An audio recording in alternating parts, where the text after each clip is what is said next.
Welcome to Capes, Cows and Masks, the show where we uncover the world of soups and science fiction. I'm your host, Jake Hart. I'm a podcaster and a writer for Fresh Take Hub. For the first time on this new reorganization of the show, my fellow co-host, Tom Gapper. How you doing, Tom? I'm doing all right. Happy to be here. Looking forward to discussing all the news we have this week. And there is a fair bit of news we need to discuss, actually. But yes, your comic book Shogun has returned from the depths of the WandaVision discussion post. He's overcome his pain and torment and is here now to help guide you through these next few eras of comic book movies and comic books in general. So, yeah. Yeah, really excited to bring you along the show. We just had such a great time discussing WandaVision with you. I was like, got to bring this guy on because we felt as if we needed to add more comics to the show we're doing rather than just talk about the movies that were inspired by the comics. So we think, got to bring the comics more into this. So that's why Tom's now on board. And the sort of restructuring of the show is that we're going to be doing weekly new shows now rather than sort of every month. So giving you the latest and greatest on a weekly basis. And Tom's also going to giving his pull list at the end of the show. So that will be his top recommendations to pick up at your local comic book store, order online, or whatever you do these days. But before we get into all of that, let's chat amongst ourselves. I mean, Tom, what have you been sort of reading, watching, getting up to the last sort of week? Still recovering from WandaVision finale? Yeah, I'm still recovering from that. Still have many questions that I need answers to, but I'll be patient and wait for those answers. Mostly this week I've been cracking on with my mammoth marathon of all the Marvel content, so all the MCU, pretty much all the TV shows, all the Marvel Netflix stuff. Recently just watched Doctor Strange, so that's where I'm at in the timeline right now, and I still maintain Doctor Strange is one of, if not the best, Marvel film, in my opinion. I've also been reading a bit more of the Marvel stuff post Secret Wars, as I've been trying to not so much catch up, but there was a period where kind of like my pull list like went right down, so I'm trying to like expand on like what I've missed out on. One of the highlights has been James Robinson's Cable Run, which has been an absolute delight. I don't know if you might have shared some pictures from it in our group chat, Jake. I mean, it's great. I recommend everyone pick up that series. If you want to see Vikings and samurai fighting dinosaurs whilst two super powerful mutants duke it out, I mean, this is the series for you. It's got everything.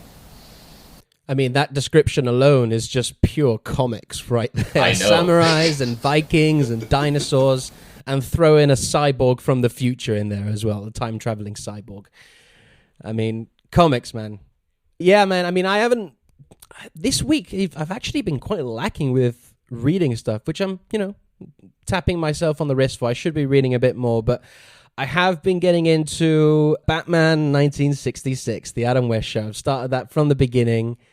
And man, it's just such a joy to watch that show. Do you know what I mean? Like, it's just great fun. Like, obviously, there's some things in it that I'm like, oof, this was definitely a product of its time. There's some misogyny, some remarks and stuff in there that definitely don't work in today. But if you look at it in that lens, like this is a product of its time. It's just great, campy fun. And, I can totally see why it was such a big hit at the time, because kids can enjoy it.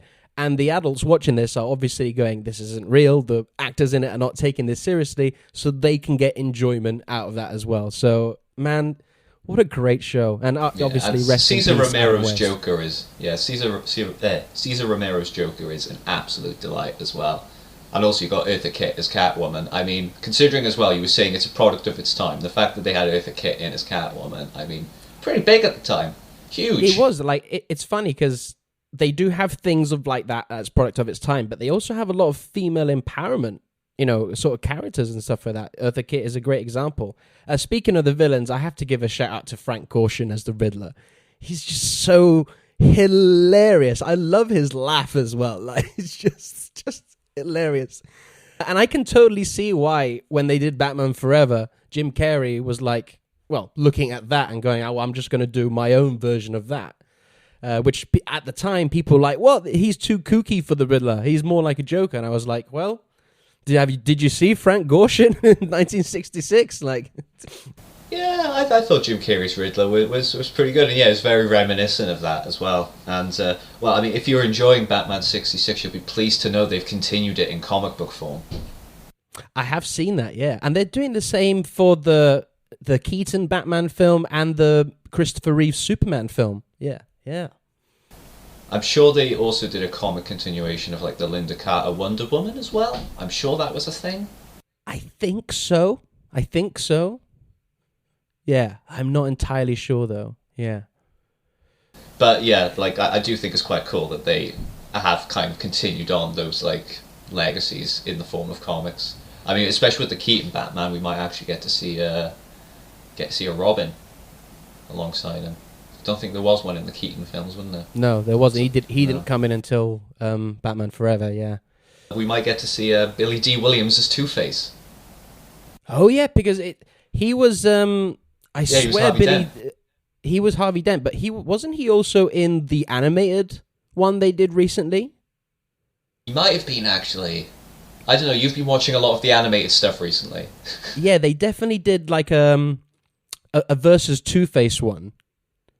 I can't remember, but the Two-Face was definitely the villain, but I don't know if Billy D. Williams came in to voice the character. I do know that Billy D. Williams came in to voice him in the Lego Batman movie, which was awesome. Lego Batman was it was a treat. And also just like, they perfectly understood the Joker-Batman relationship in that film. It's just Joker wants Batman to admit they're best friends. He's like, you're my sworn enemy. Just tell me you hate me. Come on. Oh, it was so good. And it kind of says something, doesn't it, about Warner Brothers when Lego Batman is one of the best Batman films you've done in the last decade. But hey. Tear up page 1. Run that photo instead. Headline? Spider-Man, hero or menace? Exclusive Daily Bugle photo. Let's go into the news then, because it is a lot of DC news, actually. Considering we haven't done the news in about a month's time, there's relatively not much news going on. I think all the focus naturally has been on the WandaVision finale, the premiere of Falcon and the Winter Soldier, and obviously Zack Snyder's Justice League. So all like the major outlets are like, let's not drop major news because it just won't ring any bells amongst all the hype for these shows and stuff like that. However, there is some news to go by, and I think the big news of the last few weeks is that J.J. Abrams and writer Ta-Nehisi Coates are doing a Superman movie. I think one of the reasons J.J. moved his Bad Robot production company to Warner Brothers with that big deal that they did last year is to get to play with the DC toys. Like, we've already heard stories that he's developing Justice League Dark, Constantine, and now we've got Superman. So, but he's not directing. So far, JJ is just on as a producer. Ta-Nehisi Coates will be writing the script. And if you're not familiar with Ta-Nehisi Coates' work, for anyone listening, I recommend checking out, first of all, an essay he did called The Case for Reparations, which would then help inspire Damon Lindelof to make the Watchmen TV show. And for comic book fans, I would also recommend his run on Black Panther, which he rebooted the character in 2016, I believe. Correct me if I'm wrong. Yeah, Tom. it was spinning out of Secret Wars, so as 2015, 2016, he would have started on it. But yeah, it is honestly my favourite Black Panther run ever. And I love the character, and Ta-Nehisi just gets him. And just the story it's just everyone should read it. I think it's one of those comics I think everyone should read. It's just it's basically like Game of Thrones but in Wakanda, but also he throws in a lot of like, you know, because like a big thing about like Wakanda is obviously there's a royal family ruling it. There is like a parliament there that helps make decisions, but like that was a big theme throughout his comic is like the royalty even needed? Shouldn't the people have more of a say in how they governed, more representation and that? So it was kind of interesting to see that discussion like within the context of Wakanda, which, you know, traditionally has always been presented as just like this almost utopian place where nothing's wrong, everyone's happy. So yeah, the fact he brought a bit more depth to it. I mean, not to say it's never had depth, but I don't know. Like I said, I feel Ta-Nehisi just really got the character, really understood the lore as well, and I loved the approach he took, that he took it to like space and he made like a Wakandan galactic empire. I was like, whoa, this is nuts, but I was just loving everything about it. And I believe he's currently working on Captain America, is he not? Yeah, he has been doing a lot of work on Captain America. I think he first came onto it shortly after Secret Empire, so obviously when they were rebooting the whole character again after his Nazi turn, yes, Captain America was briefly a Nazi, to those who may not be familiar with the comics. I don't like to talk about it. I think even people who weren't in the comics found out about that one. Well, yeah, because like it was a meme for ages of Cap saying "Hail Hydra." I remember seeing so many people get wound up over, who I knew weren't comic book fans. So yeah, there was definitely some like crossover there. But yeah, he did a brilliant Captain America run, because like the run briefly, like the first like arc or so after Secret Empire was kind of Captain America just traveling through the country, trying to make up for what his evil self did, or just trying to like reconcile the facts that people are looking at him differently now because of what his evil self did. It's just like a really powerful series. Also, Alex Ross did the covers, so yeah, I recommend anyone just check out any of Ta-Nehisi Coates' work, whether that be in comics or novels or essay he's done. He's just a fantastic writer, one of the best writers, I think, of the modern era. And so I'm stoked that he's coming on board to write Superman. And according to sources, this isn't confirmed. There's nothing been come out by Warner Brothers or any of the creators involved. But it is rumored that the project is being positioned for it to be a black Superman. Now, there's two paths you can go with this. First is, I think you can do Kal-El. You can do the traditional, he lands in Kansas, he's Clark Kent, but he'll have dark skin. Then there's the Val Zod version of it, where there's a version of the character in Earth 2, I believe, called Calvin Ellis. Tom, I go to you first. First of all, are you happy with this idea of the direction they're taking Superman? And if it were sort of you in the sort of writing room, which sort of direction would you go? I'm all for it, personally. I was like initially let me preface what I mean. Like, when I say I was concerned initially at the news, like I personally wasn't concerned that like, oh my god, they're making Superman black now. I don't care personally, but I was concerned that obviously like you're going to see a lot of backlash towards it, and sadly there has been some backlash towards it. But I think it's especially when like Warner Brothers feel like they keep saying that they don't know how to make Superman relevant to the modern era. I think this might be a good way of doing it, because obviously we've had like Black Lives Matter has been huge over the past few years. Like we're starting to have real proper conversations about like racism and treating people differently, and like obviously the refugee crises that have been happening has also like helped fuel that discussion. So I think having a Superman who is an alien from another world trying to make his way through living on Earth, and he's not a white man, I think is slightly more compelling personally, because obviously like Superman, as you know, your typical white bread like Kansas farm boy, he was never really going to have much trouble fitting in on Earth. But if you're going down the route of like, I personally, I should mention that Calvin Ellis and Val Zod are actually two different characters. Sorry, that's my bad. Yeah, no, it's kind of a bit of an easy mistake to make, because I often get confused. But Calvin Ellis was basically, his real name was Kal-El. Yeah, he's from some other corner of the multiverse, but basically in this universe, not only has, basically all the DC heroes are black. I think like within this universe, the idea is that black people are the more prominent population. So you've got like black version of Wonder Woman, black version of Green Lantern, black version of Superman, black version of Batman. And more interestingly, Calvin Ellis is the president of the United States within that universe.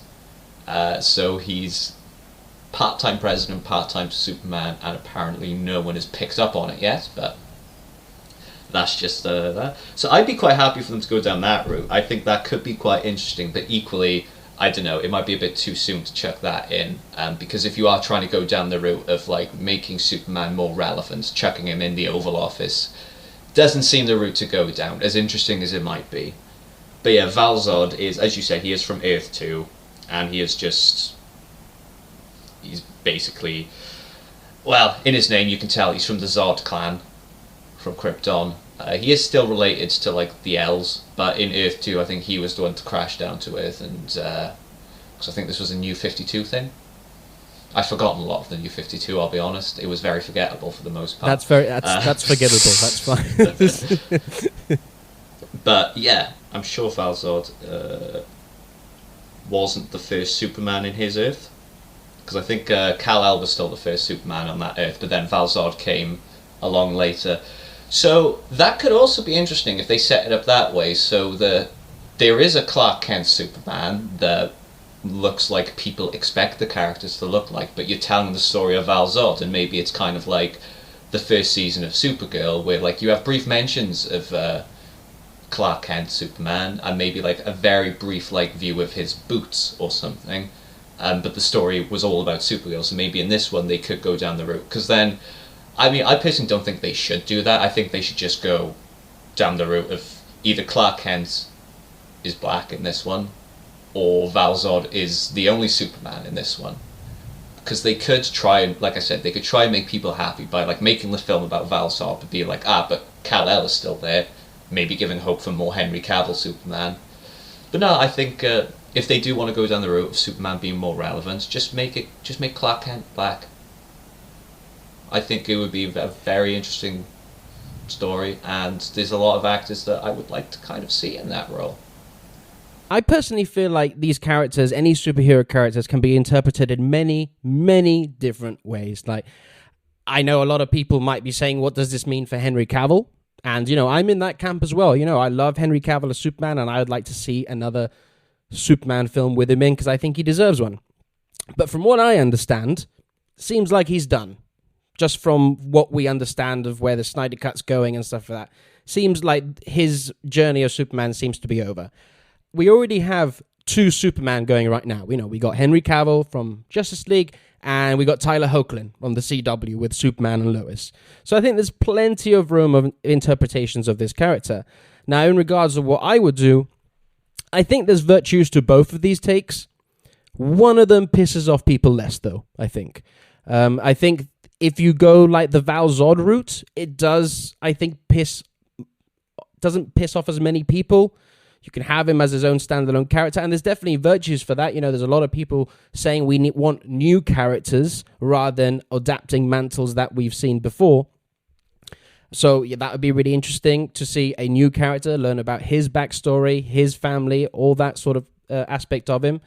But personally, I'm more like you. I would like to see a black Clark Kent. And what does that story look like through a different prism? What does that story of an alien look like? What does the story of adoption look like in that scenario?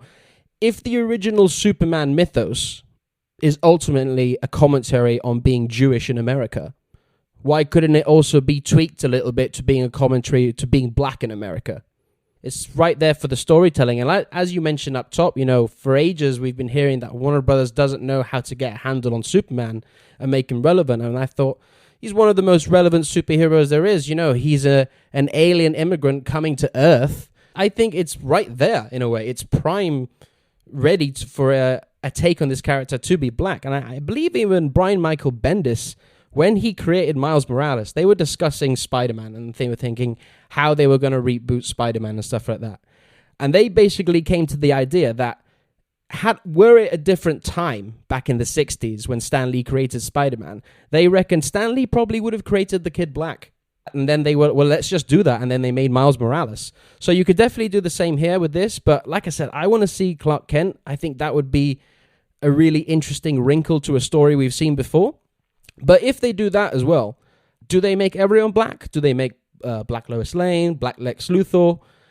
Or is the story more compelling if you just change the one thing? I think that actually creates, again, an interesting wrinkle, because if he still lands in Kansas and gets picked up by the Kents and they're white, That's an interesting story there. Do you know what I mean? Because it's one thing for two old people to find a baby and start passing it off as their own. You know, at least if the kid matches their race, no one's really going to question it. But if they go, you know, hey, where'd you get that kid? And by the way, why doesn't the kid look like you? You know what I mean? That's an interesting take to the story we've sort of seen before. And the thing is, like, I agree with you. I kind of like to see that, but I've got a feeling that Warner Brothers are going to look at it and they're going to go, oh, it'll just be easier if we make the Kents also black so then we can avoid these questions. I don't think they're going to end up picking that. I personally think, I agree with you. I think that would make it super interesting. That's what I mean. I think that makes it more interesting. Now, obviously, there's so much about this I can't actually say because I'm not a person of that race, of that ethnicity. So, you know, I'd love to see what other people would like to say and get their opinions on this. So, like, I personally think as well an argument could be made for keeping Lois white, and my only argument for that is because TV and films still seem a little bit weird or scared to do interracial relationships. I don't know, it has improved recently, but I don't know, it just always seems to have been a thing. Because, I mean, there are people who still have stigmas towards that sort of thing. Like, they see a black person and a white person together and, like, they'll be all funny about it. Like, but there's nothing wrong with it. And, like I said, I feel like films and TV are sometimes a bit too scared to do it. I don't know what it is. So I'd kind of like to see that. Equally, again, if they made Lois black, fine, yeah, that's no problem whatsoever. The big question, though, does come with Lex Luthor. Because obviously, if you make him white, then there's some very obvious symbolism and stuff going on there. So then how do you like adapt that into the story? Do you maybe make Luthor a racist? Or do you play it a lot more subtly than that and maybe like leave that aspect out of it? But if you think about it, Luthor's kind of racist towards Superman anyway in the comics because he doesn't like the fact in fact, he hates the fact he's an alien. Yeah, well, he's what's the xenophobic, isn't it, the term? Yeah, that would be the term, and that would definitely apply probably here, because yeah, he does absolutely loathe the fact that Superman is adored by all these people, but he's not human because Lex Luthor's just a prick. I mean, he's constantly just bragging about, oh yeah, I could cure cancer, but I'm so busy trying to take down Superman, and it's like you see how that's bad, right? You're saying you can cure cancer, but you're too busy taking down someone that everyone considers to be a hero. So yeah, I think again, just like I think you have raised a good point, which I haven't really considered till now. It's just like, yeah, you make a black Superman, the supporting cast. Yeah, depending on how you cast those, you could get some interesting stories out of that, some interesting plot points. So, be interesting to see how they play it, actually. Especially, like, living in rural Kansas. Now, obviously, I don't want to put a blanket over a whole state, you know what I mean? But, you know, it has a reputation of certain individuals and certain ways of thinking in rural America that maybe a person of color will find challenging. Do you know what I mean? So I think there's a lot of interesting stories to be told there. If you think about it, it makes Superman even more of a hero if he's gone through his whole life having to deal with the fact that he is literally different because he's an alien and he's got all these powers, but also if he's had to deal with racism on the regular or even just like occasionally, and then if he still ends up becoming the Superman we all know and love, who's just got this like just love and hope for humanity and thinks like that, you know, humanity has got so much potential. I think that makes him more heroic if he's been through all this shit, but he's still seeing the best in everyone and still wanting to do the best for everyone. I think that's personally quite compelling in a way that maybe a white Superman wouldn't quite capture, if you get me. It's just a different side and a different way of looking at things. So, yeah, man, I'm excited. I'm like we said up top, I'm pumped for Ta-Nehisi Coates writing it. JJ, you know, I'm happy with JJ producing it because I think he's a phenomenal producer. Directing, I don't know. I've been hit or miss with some of his directing stuff. But as a producer, he's fantastic. Yeah, I find with his directing, he ends up falling at like the last hurdles quite often. His films would be set up really nicely. Like the first like 2 acts are usually like brilliant to watch, and then the final third just kind of falters a bit quite often. Can't think of any recent examples that could apply to. Hey, yeah. Well, let's not go into that. Let's stay with DC, because once again, DC, with this sort of news of possibly a Black Superman, DC are making big, bold moves. And the other bit of news is that DC is moving forward with their Blue Beetle movie that will have director Angel Manuel Soto, who is the director of Charm City Kings. This will be the first superhero movie with a Latino lead, as they will be focusing on the character Jaime Reyes rather than the original Blue Beetle Ted Kord. And I love this move from DC because, Dan Garrett was the original Blue Beetle. Sorry, that's my bad. But Ted Kord is normally the one that people sort of think of as the main Blue Beetle. But this is, coming off the casting a Latina as Supergirl as well. This is really impressive. This is really, really impressive stuff from Warner Brothers and DC. And I think they're starting to realize now that they have so many characters under their belts that it makes no sense to just simply focus on making Batman, Superman, or Wonder Woman movies. You know what I mean? This Blue Beetle right here, Jaime Reyes, this Blue Beetle is a Blue Beetle for an entire generation now. I believe he was created in 2006, 2007, around that sort of time. Maybe he came spinning out after the events of Infinite Crisis, because obviously prior to Infinite Crisis, Ted Kord was slightly shot in the head. Little bit shot in the head, dead. It was very heartbreaking, and I'm still not over it. But yeah, then Jaime Reyes picks up the mantle, but he's very different, because the thing with Ted Kord's Blue Beetle is that he didn't have much in common with the original Blue Beetle. Now, the original Blue Beetle, Dan Garrett, he basically got his powers from this scarab that allowed him to be the Blue Beetle. He then passes away. Ted Kord, his friend, promises to keep up the mantle of Blue Beetle, but he doesn't have the scarab, so he doesn't have these mystical powers. He's just a tech genius, basically. I mean, he's same as Batman or Tony Stark. He just owns a big tech company and just uses that to fund his superhero adventures. Reyes comes in and he brings it right back full circle to the original mystical elements of the Blue Beetle. So again, he gets his powers from the scarab. His outfit is just beautiful. I love it. I love how it looks. It's really good. And if I recall correctly, I'm sure it's Green Lanterns do not like being around him, at least initially. There's I just remember there being a story where I'm sure there was a Green Lantern when he's first running around as Blue Beetle, and it has the ring has a really bad reaction in the presence of the scarab. I'm sure it's something like that, but it has been a while since I've read the start of Reyes' run. But yeah, I agree with you. He has been the Blue Beetle for an entire generation now. It would be going on 14, 15 years now, so it is nice. I think they have been kind of working on Blue Beetle in the pipeline for a while, I think, because I know Greg Berlanti, who's obviously in charge of the CW Arrowverse, initially was really wanting to do a Blue Beetle and Booster Gold movie. I mean, we all want that. We all do. That would but be yeah, it's awesome, obviously gone. Yeah, but obviously it's gone through a lot of changes over the years. And I think it is really good that they bring in more Latino heroes. And yeah, the casting of Supergirl also very exciting. It's nice to see, as you said, DC realizing we've actually got this wide range of really diverse and amazing characters to choose from. So we don't need to keep doing Batman over and over and over and over and over and over and over again. Because I'm a bit sick of the Batman stuff now, I gotta be honest with you, mate. Look, I'm a huge Batman fan. Batman's my favorite superhero, but even I will admit, come on, let's have something else here.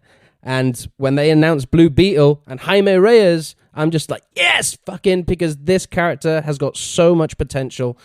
And I think he just in general, his character, his skill set, his suit and everything leans more into a new modern generation. It's more sci-fi. I believe the Scarab is alien technology. Yeah, I think in the modern incarnation, it like I said, it's gone through so many changes over the years. It is alien technology, but there's a quasi-mystical element to it, much like the Speed Force. The Speed Force is a scientific concept, but it's also mystical in its nature, because it's we need to explain this, Speed Force. It's like, oh, how has this happened? The Scarab did it.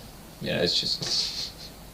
Yeah, but it's really cool shit, man. And, just the elements of his suit, how, they increase his strength, his speed, creating weapons, wings, all sorts of fucking great shit. It's so attuned to this generation, I feel. He's been so popular on, like, the animated shows and movies as well, with the Teen Titans. So I just think he's prime and ready for a big movie. And I think, with all respect to Berlanti and the CW, they make good content, but I feel as if Blue Beetle deserves a movie. I truly believe this guy deserves a lot of money to make this the coolest shit ever. And I truly believe as well, Jaime Reyes, in a way, it is almost like DC's version of Miles Morales.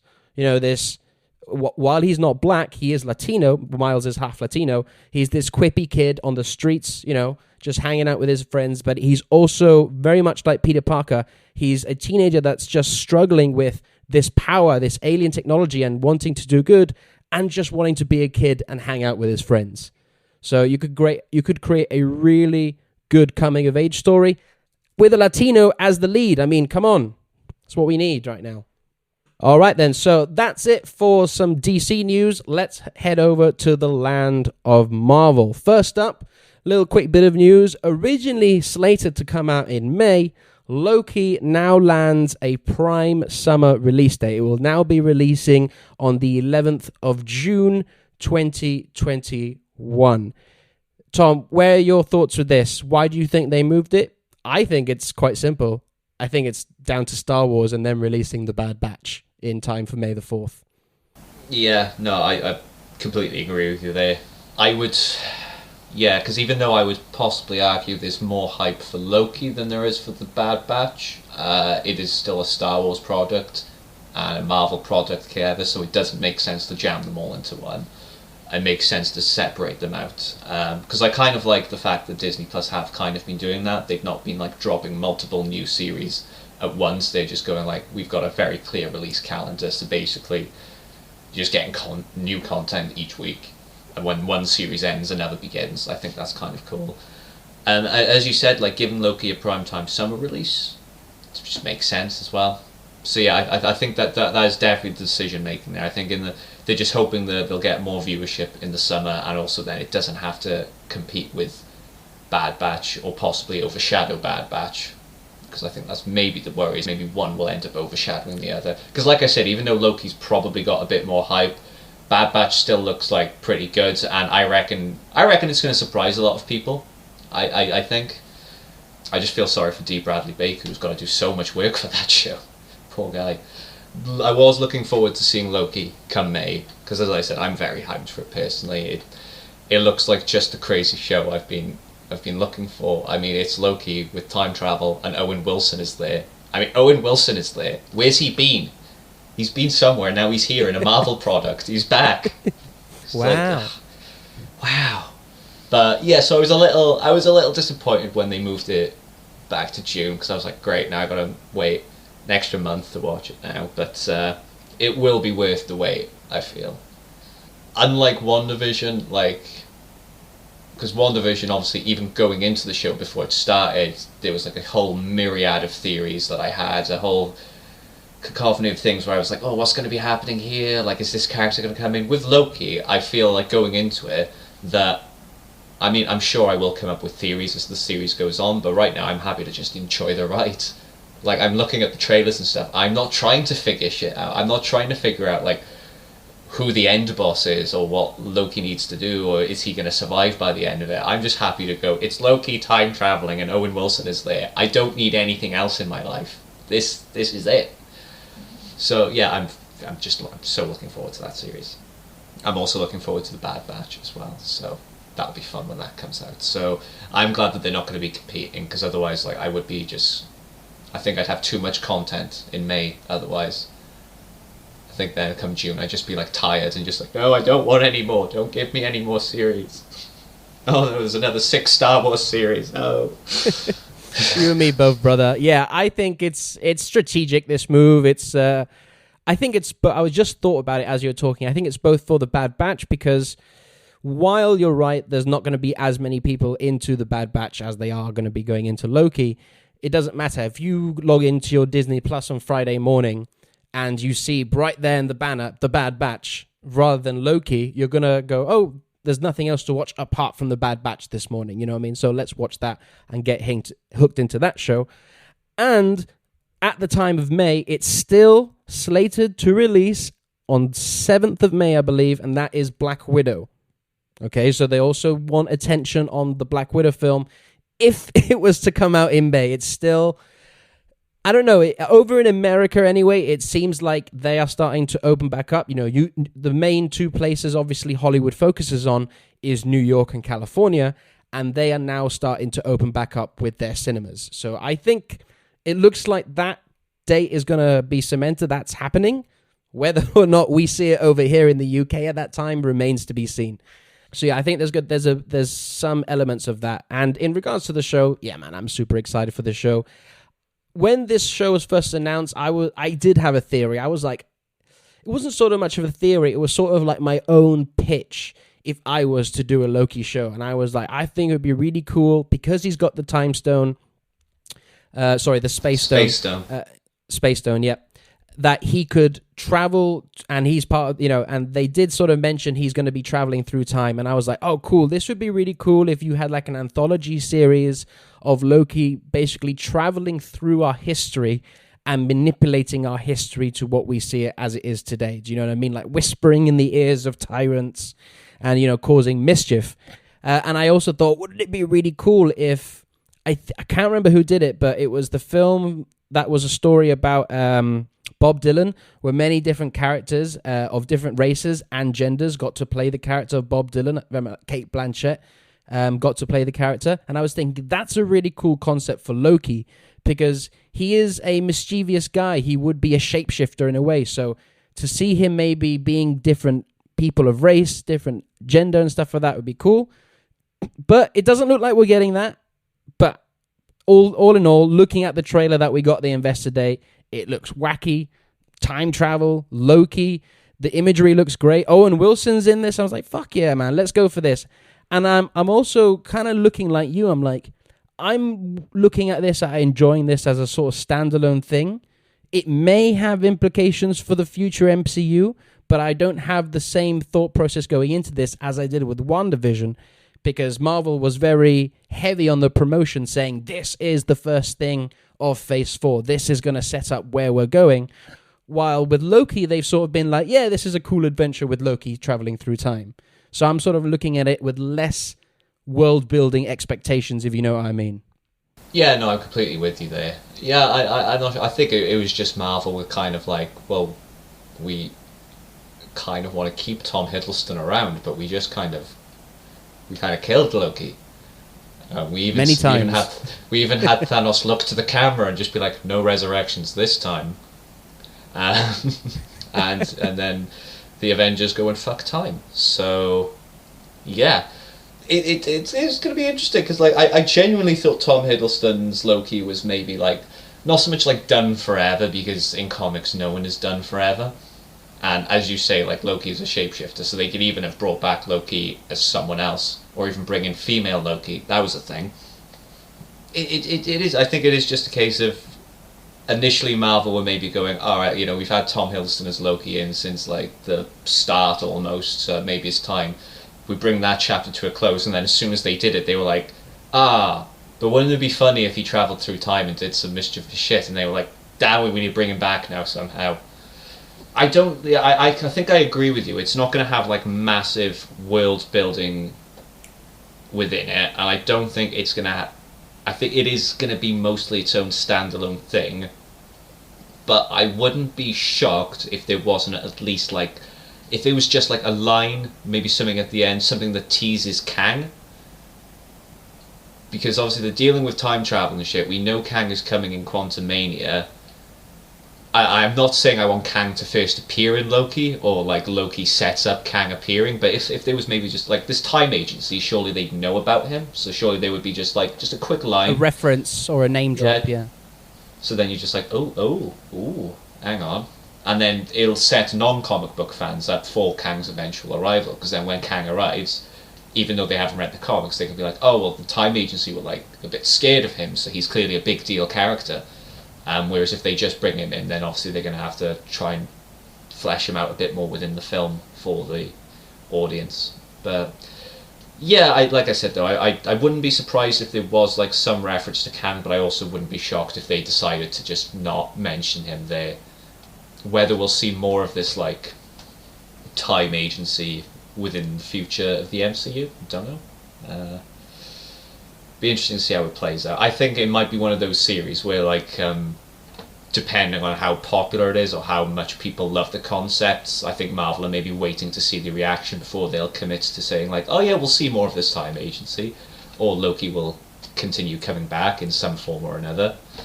So yeah, just roll on June, basically. Exciting stuff. Now let's head over to the world of Spidey.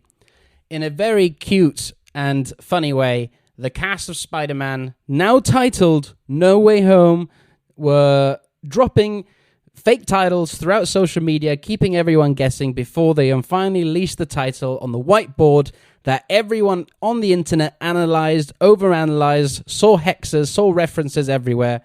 But yes, we finally have a name now of the Spider-Man 3 film, No Way Home. Tom, what's your thoughts on this name, and what do you think this name could mean? I think it means that one day Peter Parker's going to go too deep into the city and he's going to forget his wallet and he's not going to be able to catch the train home. And that'll be the film. He'll bump into Doctor Strange along the way. Doctor Strange will be like, oh yeah, if you take a right turning here, you'll get there. And that'll be the entire film. And that's the cameo. No, in all seriousness, no. It kind of does... I have to be careful when I'm saying shit like this because obviously WandaVision... But I feel like multiverse is going to play into it somehow. Maybe he gets stuck in another dimension or another universe, hence the No Way Home title. And then his whole thing is like maybe he just somehow winds up in the Tobey Maguire Spider-Man universe. And then I don't know really. Like I don't know how they're going to play it because like I know so many people want it to be a Spider-Verse film, but there's nothing concrete on that yet. Like. Sure, you've had like rumours or occasional Facebook posts saying like, oh, Tobey Maguire and Andrew Garfield are definitely signing on for the film. But then you've got Tom Holland saying like, no, they're not. But then you can't trust a word that boy says. We do have confirmation that Alfred Molina is in this. Yes, and Jamie Foxx. And Jamie Foxx, that is confirmed. Those yeah. So, and we also know as well, like Michael Keaton is showing up in Morbius. And we know that Doctor Strange also is showing up. That's confirmed. He's showing up in this movie. So, like, I feel like actually theorizing multiverse on this film is actually a safe bet. Especially as it's coming after Multiverse of Madness. Because of the title No Way Home, that does imply that Petey's going to find himself stuck somewhere. Like, whether it's another dimension or another universe. Because otherwise... It's just going to be like I said, he's lost his bus ticket and now he's going to have to walk home or something. That's basically my view on it. Peter's going to get stuck in some universe. Doctor Strange is going to see that he's gotten stuck there and maybe try and help him get back. We're going to see some old favourites from previous Spider-Man films. I don't think we'll see Tobey and or Andrew Garfield. I think it would be great if we do see them. I would love it, but I've got a funny feeling they're probably not going to be there. But I think at the same time, if I was Marvel and I was going to get those two in the film, I would do literally everything possible to throw people off the scent and keep it as a huge surprise. So when Tom Holland's coming out and saying like, oh yeah, no, they're not signed on. But then you know his history... With they're not going to tell him. They're not going to even have them film scenes together. They'll just green screen them together because they're like, no, you'll tell everyone that Tobey Maguire is here. I just know you will, Tom. I think we just got to keep our expectations a bit lower because I don't want it to be because we have set up here a potentially amazing film. I mean, just the fact Alfred Molina's coming back is enough to sell me on it. I don't want to then see afterwards if Toby and Andrew don't show up, people are saying this is a massive disappointment, this was so misleading, this is a terrible film, just because their theories were wrong. I think we all need to temper our expectations and also accept that if Tobey Maguire does show up, maybe he's not Peter Parker, maybe he's Derek Arsehole. Or John Penis. Yeah. John Or Penis John might Penis. might make an appearance. What does For Dave more Jones on have to that, say tune about this? into our WandaVision reviews. I'm with you, man. Like, I think we really need to hold... Well, I think at this point, as fans, we're very much entitled to have all sorts of weird and crazy theories because we haven't seen anything at all related to the film. Madam Web. Bring in Madam Web. Exactly. So at this point, you could say, wouldn't it be great if Madam Web showed? That would be, of course, that would be fucking amazing. However, we can all say that until we finally see the trailer or the first teaser, then we can, at that point, start to grasp what this movie's going to be.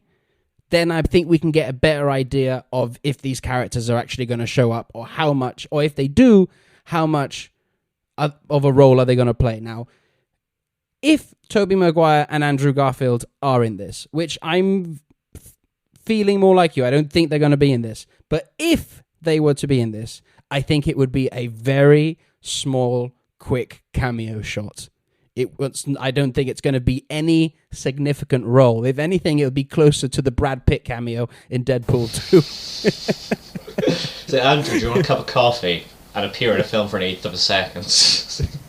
Honestly, I think if we do get multiple Spider-Men, my money is on that we'll have some other Spider-Man show up. Everyone will start freaking out, going, oh my god, is it Toby? Is it Andrew? It'll be Tom Holland playing Ben Reilly, and it'll set up the Clone Saga for the rest of the MCU. I guarantee this. Not the Clone Saga. Bring the Clone Saga! Hey man, there's defenders out there of the Clone Saga. Right, so let's get on to our last bit, a little bit of news. It's not really a bit of news, it's more like a just general discussion. And that is, we didn't get an episode of WandaVision last Friday because it just felt weird. Did you feel weird waking up and not having a new episode of WandaVision to dive into? But we did get assembled the making of WandaVision. First of all, did you feel weird waking up and not having a new episode of WandaVision to watch in the morning or in the evening on Friday? And also, what do you make of this making of documentary? It did feel very weird. I was kind of going through the day, just going for my usual stuff, like, oh, I'm going to do some work and then like have some lunch, do some more work, but it's fine because then I can go and watch WandaVision. And then I realised, wait, no, WandaVision is over and I'm still not okay. So it was quite weird. Because, like, we've gone from like having no Marvel at all to then just having weekly new Marvel. And then nothing for a week. So it was very sad. Very disturbing. But we got the making of, which I did watch last night. It was cool. I've always liked seeing like behind the scenes stuff. Anyway, like when I used to have the Lord of the Rings on DVD, I honestly think I watched the behind the scenes more than I watched the film. Absolutely. Yeah. Yes. Yeah. I especially like enjoyed like, what's the actor's name who plays Sam Gamgee? Sean Austin. Sean Austin, yeah. I also enjoyed. He did like a short film as a featurette on one of the Lord of the Rings DVDs. It was like literally only about 5 minutes long, but it was like really cool. So yeah, seeing like that they were releasing this and the fact they're going to be doing this, I think, for Falcon and Winter Soldier and Loki as well. It is cool because like it's always interesting to see like how the films and that are made, but WandaVision especially, just because of how crazy it is and how kooky it is and all this like weird shit. So it was nice seeing just exactly how they put it all together. I don't know, what were your thoughts on it? Yeah, similar to you, I'm a huge fan of behind-the-scenes making-of stuff. Like, sometimes I even kind of prefer the making-ofs rather than the TV show of the film themselves. I mean, I wouldn't probably go as far as saying that with Lord of the Rings, because those films are, those are my sort of favorite films. But the reason I'm a creative person, the reason I wanted to get into film, TV, and creative stuff in general was because of those making-ofs. I just poured over them as a kid so much, like probably like you, watched them way more than the films themselves. Yeah, I absolutely loves this. I thought, hearing from all the different creators and the cast, like their dedication and their love for these characters and the story that was telling was just so heartwarming to see. A particular shout out to Tiona Paris. I didn't think I could love this person even more, but I love this girl because the way she was just radiating this excitement and energy of playing this character, Monica Rambeau, and she tells the story of of auditioning for it and that she was overacting because she had to play it all kooky, and then that she was like, oh my god, I'm gonna play Monica Rambeau, and then she just had poured over like more comics and stuff to get familiar with this character. I was just like, man, she loves it, and you could really feel the energy and passion for this character, and I'm just like, yes, can't wait to see her carry on in this character in the future. Like, I hope we get way more of her in the future, just because like I agree with you, she's an absolute delight, and just seeing her passion for the character, and like I love anyone who gets cast in a comic book movie and immediately starts pouring into the comics, because I'm just like, yes, join the cult, thank you. But yeah, I agree, just like I think if you remember, I shared a video like a couple of weeks ago of just Tiona Paris dancing to Agatha All Along whilst making breakfast. Yeah, And it's just like she's just like such a magnetic personality, basically, and like I'm looking forward to seeing more of her in the future, and I hope she gets like more roles. Like honestly, like yeah, we'll see her in Captain Marvel 2. Just make her an Avenger, make her one of the mainline Avengers, please, because not only is she OP AF, that means overpowered as fuck for people who don't know the modern vernacular. Get with the kids. That's the reason. That's the reason you have her in the Avengers, because she's overpowered. But yeah, I did enjoy the whole thing. I did enjoy when they when Olsen was just going to bed and he just like, do you want to talk about your butt? And he's like, yeah, I'll talk about my butt. Yeah. And they just go and just seeing though like some of the like images of Paul Bettany when he's in his Vision garb, but it's just like his face is painted and like you don't have any of the prosthetics on there, and it's just like I saw that and I was like, it just gave me bad like flashbacks to like when when Bruce pops his head out of the Hulkbuster in Infinity War. Oh yeah. Like, what is this horror? I actually found that stuff really interesting because when they were talking about making it in black and white, that the fact that they had to actually paint in blue to give off the effect that he was red in black and white, because when they actually trialed him in red, when they transitioned it to black and white, it was like, oh, it doesn't actually look like red at all. Like, and I was like, oh, that's so interesting. And then they go in to say that back in the 50s and 60s, because it was in black and white, they actually used blue makeup and lipstick and stuff for that to give the effect of red. And I was like, whoa, I never knew that. That's so cool. Yeah, I think I remember like hearing about that like before or something. I'm sure it came up in some documentary I watched, so it was nice to see that they kind of carried on the tradition there. Because I mean, if it works at the end of the day. But yeah, it was just like it was just wonderful seeing like they seem to have so much fun making the series, and just very cleverly done, I think, for the most part. And I also like to say that the chemistry between Olsen and Bettany off screen as well, like you can totally see why they were on point in this series, because they just look like the best of buddies as well. Like that scene you were talking about where they were talking about his butt and stuff like that. And then there's also this there's a part where Olsen is talking to the camera and saying like, yeah, this is the first time Wanda's get to be funny, and I actually get to do some comedic stuff. And then she's like, I can be funny, and Paul Bettany's like, yes, you can. Very funny, very funny. Yeah, they do have such guys. Well, to be honest though, I feel like Paul Bettany is one of those people who's just like, he's got chemistry with everyone. I feel like if you and me met him, we'd just be like best friends within like 10 minutes. He just seems like such a fun guy. Elizabeth Olsen as well, like, because I think I could tell watching the series that she was really enjoying the comedy stuff.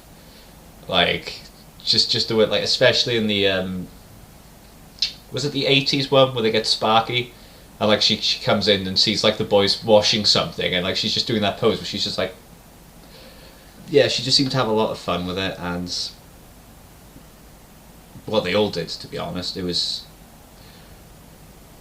It's probably slightly more interesting maybe than like the Falcon and Winter Soldier one will be. And the only reason I say this is because like Falcon and Winter Soldier is going to be a lot more in line with what we've seen in the MCU so far. So any of the tricks or whatever they use to help make it is probably going to be stuff we've seen before when seeing behind the scenes for other Marvel products. But obviously WandaVision was just very interesting because of how the show was set up, and the fact that they did try and, like, when they were doing the 50s 60s stuff, like try and use a lot of these techniques that they did use in the 50s and 60s to give that proper feel. Like it was showing like they just proper respect to each era basically. So yeah, I think it was incredibly interesting to watch, but I do think that maybe like it'll be the most interesting one to watch until the Loki one comes out, when we see the making of Loki. That'll probably be interesting as well. But like I said, like not to shit on Falcon and Winter Soldier, but it is very much going to be in line with what we've seen in the MCU before. It's not going to be anything like groundbreaking in a way, at least like action-wise or directing-wise. Maybe like plot-wise or like whatever, we'll see some like groundbreaking stuff. But in terms of how they make it, it's not, you know, anything we haven't seen before. Yeah, I'm looking forward to seeing the making of regardless, because it is going to be focused on action, and I'm a big fan of action, and I'm a big advocate for stunt people, and to see their work and to the stuff, and I've been saying for ages they should get an Oscar, you know, for best stunt work, but that's a different conversation. So I want to see how they do those action sequences as well. Like I'm really looking forward to that. But in terms of story and stuff like that, yeah, I would reckon not until Loki might get a bit like, oh, I wonder what their thought process was going through it here. And that's what I was so invested in WandaVision, that what is making these people tick to make this show. I go back to what Paul Bettany said when he said, I got a call from Kevin Feige to come to the office, and he's like, oh, this is it. This is me now. I'm getting the sack. Vision's dead. I'm out of here. And then he pitched in the show, and he was like, oh, wow, that's fucking crazy. So, yeah. And then Catherine Hahn as well. Like, she's just fantastic. Like, I always love it as well when I see an actor. There's a scene where she's on the wire and she's Agatha, and they say, yep, cut, that's great. And then she's like, no, can we do one more? I love it when an actor asks for that. You know, it's not the director or anyone saying we need to do another. It's the actor saying, no, I can do it better. Let me try one more time. Do you know what I mean? And it just shows her commitment to this character. Yeah, no, I agree. And that's another reason why I hope, like, well, I mean, WandaVision did leave us, like, thinking that we will see Agatha again, and I hope that definitely is the case, because, yeah, Catherine Hahn seems to, like, really put a lot of, like, her soul into this almost. Like, I agree with you. Like, whenever I do see behind the scenes stuff, and it's like an actor going, "Oh, can we do that again?" That was a bit iffy. Like, and the directors, they're going, "Are you sure?" Because I thought it was fine. Like, I do like that, because as you say, like, the actors know, I can do this better, and it just shows that they're not just settling for good enough. They want to do the best they can. So the fact that these actors were all bringing their A game into this is great. And also, interesting tidbit, which I just thought of now, because I saw an article about this earlier. Apparently Jack Schaffman didn't know Mephisto existed whilst he was writing the show. She, sorry, my bad. When she was writing the show, which I find hilarious, the fact that we were all so set on, Mephisto's got to show up, clearly he's got to show up or be referenced. She's there like, who? Who is this? Who is this character that you... Mephisto? Yeah. What's that? Is that a band? Is that a sex move? What is this? Yeah, so I just thought that was pretty fun. But yeah, just it was delightful seeing how the show was made and just seeing how much fun they had with it. But it did kind of leave me sadly thinking, like, man, I wish I was like an actor or something so I could have this much fun. Maybe I'll become an actor just so I can have fun now. Well, speaking of fun, you do something for a fun, Tom, and that is reading comics. So with the news out the way, let's get into our weekly pull list. Well, after X-Men hit at the box office, all the studios started buying up every comic property they could get their dirty little hands on. What have you got for us, Tom? Got a good week for comics coming up, and also as this is really the start of our weekly runs, I'll also go back like a couple of weeks because there have been some big things in comics recently happening. So I'll start off with some of the polls we got coming out. So coming out, we've got the Captain America tribute, the anniversary tribute. It's looking like it's going to be a stellar story. I think we got Alex Ross on the covers because, you know, if you're doing an anniversary issue of anything, you get Alex Ross in. It's looking like every version of Cap is going to be involved in some capacity, whether it's going to be individual stories or it's like a big plot thing as a whole, where they all work together, I'm unclear on. But it's looking beautiful, and I'm definitely putting that at like the top of the list. If you love Captain America, then obviously you're going to want to pick this up. We've also got the last issue of Marvel coming out, and for those of you who may not be fully aware, this is a sequel to one of the greatest Marvel comics of all time called Marvels, which basically it told the story of the Marvel universe from the perspective of just this normal everyday man, this photographer, reporter, and he's seeing all the events of the Marvel universe, all the big events happening, and telling it from a much more like personal direction. And it's beautiful. Again, Alex Ross on the artwork. You can't go wrong with Alex Ross. It's just beautiful, heartwarming story, must read for everyone. And then carrying on with the Marvel stuff, we've also got Iron Fist Heart of the Dragon continues. It's been a real... I love Iron Fist comics. I know the Netflix series left a lot of bad taste in some people's mouths with the character. I know some people dismiss him because of that show, but his comics are always top tier, and this one, Heart of the Dragon, has been amazing.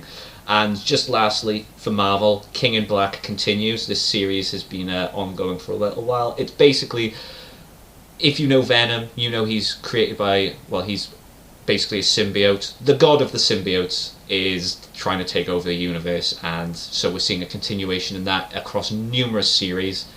I think the Spider-Man tie-in issue comes out this week, so definitely continue checking that out. Hopping on over to DC then, a couple of big things have happened in DC recently. We have Future State come to an end and Infinite Frontier begin. Infinite Frontier is the perfect start if you want to get into DC Comics, because this is literally meant as a jumping on point. The continuity in DC is completely changed now, so that everything is canon but nothing is canon. Basically whatever you want to be canon is canon. So there isn't really a better time to jump on those DC Comics. We got all the Infinite Frontier stuff coming out, and it's setting up a very interesting future for DC. On top of that, we also have Batman vs. Ra's al Ghul continuing. This has been some work by Neil Adams. It's been a wild ride. Anytime there's a Batman and Ra's al Ghul comic, I'm always on top of that, because their rivalry is one of the best in comics. Like, I know you got your Batman versus Joker, your Batman versus Two-Face, but no, Batman versus Ra's al Ghul is where it is at. So definitely pick that up. And also we had the end of an era at DC at the same time as the start of the Infinite Frontier. Grant Morrison has decided that they are going to be finishing with DC. They've released the final issue of their Green Lantern run, and also finally, as well might I add, have brought out Volume 3 of Wonder Woman Earth 1. These are Grant Morrison's final works with DC. For the time being, at least. He may eventually come back. I think he will. I think they will. They love the characters too much. I just think that at the moment, they just want to focus on other things.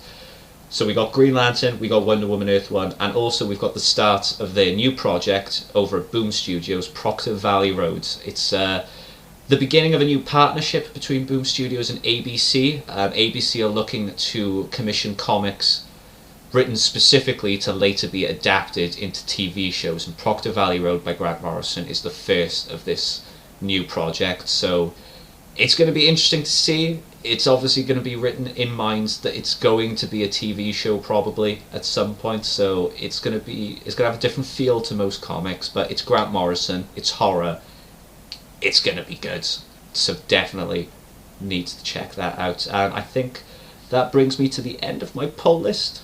Unless there's something on your notes that you have that I forgot. I don't think there is.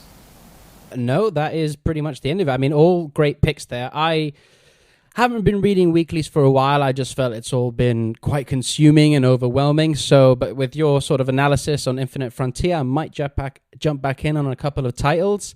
Yeah, with DC as well, they're trying to do a slow build-up with Infinite Frontier, so like they're not releasing too many books at the moment. So like that is why I say now's a great time, because there's not as much being shoved in your face. So if you're just following the Infinite Frontier stuff, you'll pick it up quite nicely then, and I think it won't be too overwhelming.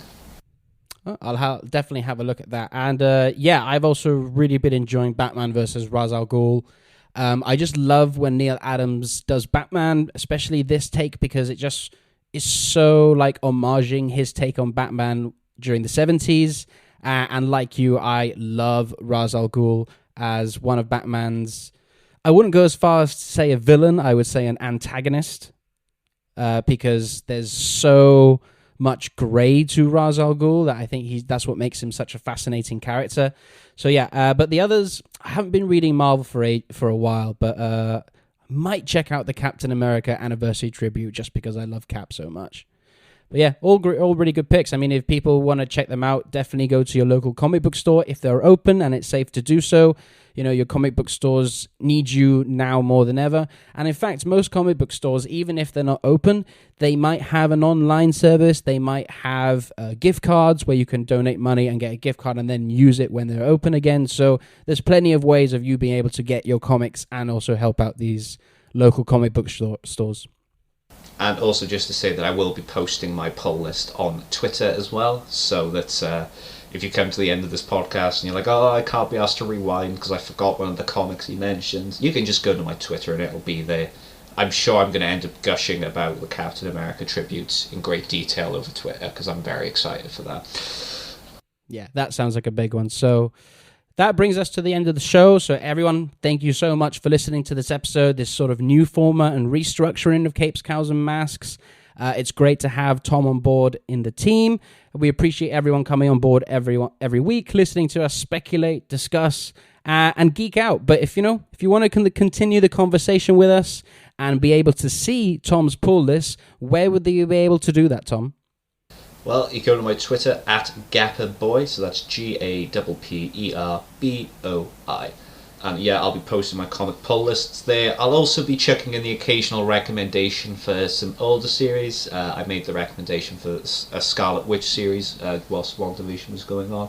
So I'm probably going to chuck up that Cable comic I mentioned as a recommendation, because I definitely think people need to check that out. I mean, it's just so balls to the wall insane. Everyone needs to read it.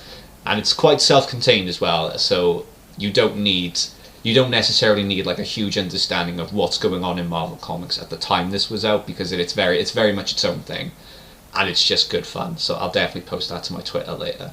Fantastic stuff. Yeah, you can also find me on Twitter at SweatyJake, and I'm also on Letterboxd, where you can get all my hot take film reviews, and that's at Jake Hart, Hart. As for the show, you can find and follow us on Twitter at Capes, Cows and Masks, and we are on Facebook at also Capes, Cows and Masks. And whether you use Anchor, Spotify, or Apple Podcasts, subscribe and follow us on there. And if you're on Apple, leave us a rating and a review, as it all helps us go up in the rankings.